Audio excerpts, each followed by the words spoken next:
Aujourd'hui, je vais te montrer à quel point la comparaison peut t'égarer de ton chemin et te rendre faible. Tu penses qu'en regardant la vie d'une autre personne, ça t'inspire, mais dans le fond, tu es en train de douter de toi et tu es en train de t'effacer. Et je vais te le montrer avec Salieri dans le film Amadeus. On l'appelait l'homme qui voulait être le meilleur jusqu'à ce qu'il voit Mozart. Salieri, c'est un compositeur respectable et respecté de son époque et il avait toute la reconnaissance. Mais quand il découvre le talent de Mozart, il commence à se comparer et là, tout bascule. La comparaison le transforme en juge, en homme critique, mais surtout en homme frustré. Il passe plus de temps à scruter Mozart au lieu de travailler sur sa propre musique. Je l'avoue, j'étais jaloux de ce que l'on racontait sur lui. J'enviais non le petit enfant prodige, mais le père, ce père qui lui avait tout appris. Comprends que la comparaison te rend aigri, mais surtout faible mentalement. Comprends que quand tu te compares, tu ne te construis plus.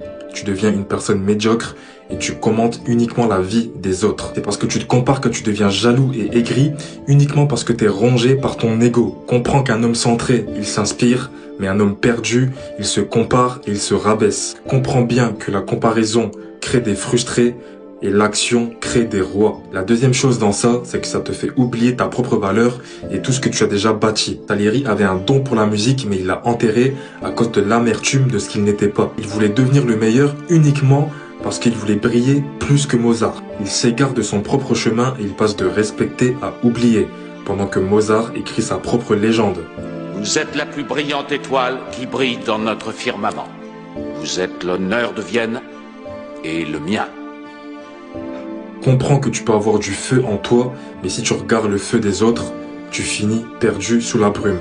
Tu risques d'échouer pas parce que tu te compares à quelqu'un, mais surtout parce que tu vas arrêter d'être toi-même et tu vas arrêter de suivre ta propre voie. Tu vas te sentir en retard, paniquer et douter de ta propre valeur. Et la troisième chose, c'est que si t'es dans ce cas-là, tu risques de complètement t'auto-saboter. En ce qui concerne Salieri, il concentre toute son énergie sur la chute de Mozart. Mozart n'est pas tout à fait de confiance quand il est seul avec deux jeunes femmes. Vraiment? Comprends que la comparaison ne te pousse pas à monter. Elle te pousse à faire tomber quelqu'un d'autre. Et quand tu veux la couronne d'un autre, tu oublies ton propre trône. Chaque fois que tu regardes ce que la personne a ou ce qu'il fait, tu abandonnes automatiquement ton propre plan. Si tu veux avancer, regarde ta propre route et pas la voie d'à côté. C'est logique. Donc comprends que quand tu te compares, tu quittes ton propre chemin. Retiens bien ces 3 leçons que t'apprend Salieri dans le film Amadeus.